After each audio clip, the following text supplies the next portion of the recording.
First of all, Simone, welcome. I know it's unusual circumstances, but you look damn comfortable, so at least there's that. Um, just wanted to get your Thank you. thoughts. It's not like you haven't switched teams before, but obviously this is someone deciding where you're going to be and who you're going to play with.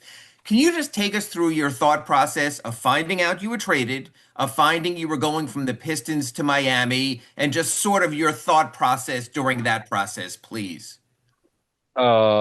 First of all, everybody. I can say I'm very excited. First of all, as you said, I've been traded before, so it's never you never get used to that, definitely. But it's I'm in Italy right now, so I was asleep actually when everything happened. So it was a little bit late over here, but I was able to pick up the phone a little bit later, like 30, 40 minutes after the trade already happened, and I was able to talk through with Trajan Langdon from the Pistons, who gave me the news, even though I already read it on the news and with my agent. So I was kind of expecting it that something might happen because I was speaking with my agent a few days before, and he told me that something might have happened. But I'm happy. I'm happy the way everything went down, and I'm really excited, as I said. I know you've had some of your best games against the Heat, and I'm sure they will hold that against you. But my question is, you've looked so good against the Heat at times, and at other times it's been a little bit uneven for you. Have you felt yet that you've gotten your full NBA footing? And at your best, what do you think you could be in the NBA?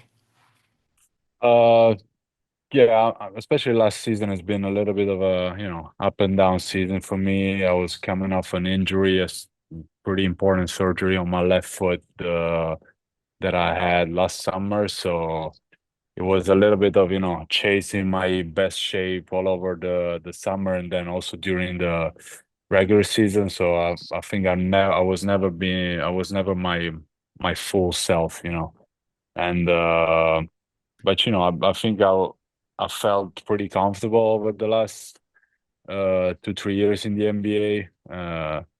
I worked a lot to feel that way, and I'm working even harder right now during this summer. That is the first summer after a couple of years that I didn't have any problems or injury or stuff like that. That I can really focus on myself, on my health, of my and my skill set, and something that I was looking for to work on it. But definitely, I felt like before, like I belong to this league, and I can do some damage. So I'm Appreciate looking it. Well, forward to get back to that form. appreciate it. Welcome. Thank you. Thank you. All right, up next, Tim Reynolds, AP. Go ahead. Good afternoon, good evening in Italy. Welcome Hi, to how my you going? good. How are Thank you? you. Um, I'm good. I know how much playing for the national team means to you. Forgive me for not knowing. Are you playing this summer? Yes, I am. Um, what what did the Tokyo experience mean? Because I think that's when a lot of people probably realize this is a guy who belongs in the NBA. I remember you tweet something about that. I tweeted many things. It wasn't just me, it was a lot of people. But No, it definitely meant a lot, though. that's when we all were like, what are you doing and not in this league? And it wasn't just me, obviously, because I didn't sign you. I don't have that ability. What was that tournament like? And did you ever like think it was going to happen, that you were going to come over? Uh, I think that tournament, the Olympics in Tokyo, happened like after a kind of a breakout here for me in Europe. It was the first season for me that I was playing like consistent and heavy minutes in EuroLeague, and I was able to kind of showcase what I could actually do and how could I play on EuroLeague level. And I mean, that summer everything went down in the perfect way. We qualified for Tokyo, and then I was playing amazing during the tournament. And at that point people start to talk, like, why this guy is not in the league, what is he doing over there? And at that point, right after the Olympics, I was like, maybe I can have a shot, and maybe, I'm not that old that I can, give away my NBA dream. So I think I was 25 at the time. So the next season I was going to play in Spain for Baskonia, and my focus, my goal was like, okay, let's try to do this. Let's try to, get to the NBA maybe next year, next summer, and let's see what happens. The last thing I wanted to ask you is obviously the Heat have had a number of guys with your skill set over the years. Duncan Robinson in particular, a guy who, if you give him an inch, he's going to get a shot off. What is it about the Heat style that you think can really help you? The things they can do to give you the looks that you want. What are you looking forward to in that regard? Thank you. Uh, I always look at, at this franchise, the Heat, with sort of a like admiration, the way, the way they let like young guys develop, the way they, develop young guys, and they played over the years multiple like undrafted guys, and make them like big players, and I always kind of love that. And I think I'm kind of the same player, because I wasn't drafted. I came to the league kind of late, so I think I can fit right into the team, right into the culture. Everything I earned in my life, in my career, I had to, as I said, I had to earn it, and nobody ever like give me anything, And yeah, I always admired the Eat culture, their work ethic, and I think I can fit right into that, definitely. All right, up next we have Cooper Moorhead, Heat.com. Go ahead. Hey, Simone, welcome to Miami. Hi, Cooper. You know, the Heat's roster has changed a little bit this summer, but there's still some guys that have been here for a while, especially in Tyler and Bam. How familiar are you with the guys on the team? Do you have any relationships with them? And how do you fit? How do you feel like you fit specifically with Bam and Tyler? Uh, of course, I don't know them like personally, but I played them by now multiple times, especially last year. We played like 4 times. So, uh, being that I was in the East with Detroit, and they were always like very competitive games, very like hard. I think we won 3 times, if I remember well. They're always like battles, like for over the 48 minutes. And as I said, I always been a fan of like how the Heat played, how the coach spoke, coached the team, and you know, Tyler Herro and Bam Adebayo are like the two like main players, which we were putting the focus before while we were playing against them. And I'm looking forward to meet them, and I think they are definitely like the leaders of the team, and it's pretty clear the way they lead the team, and also leading by example. So I'm looking forward to play with them. And then, just as far as your own personal journey, what was the biggest adjustment for you in terms of getting to the NBA? And then the last few years, where do you think you've improved your game the most?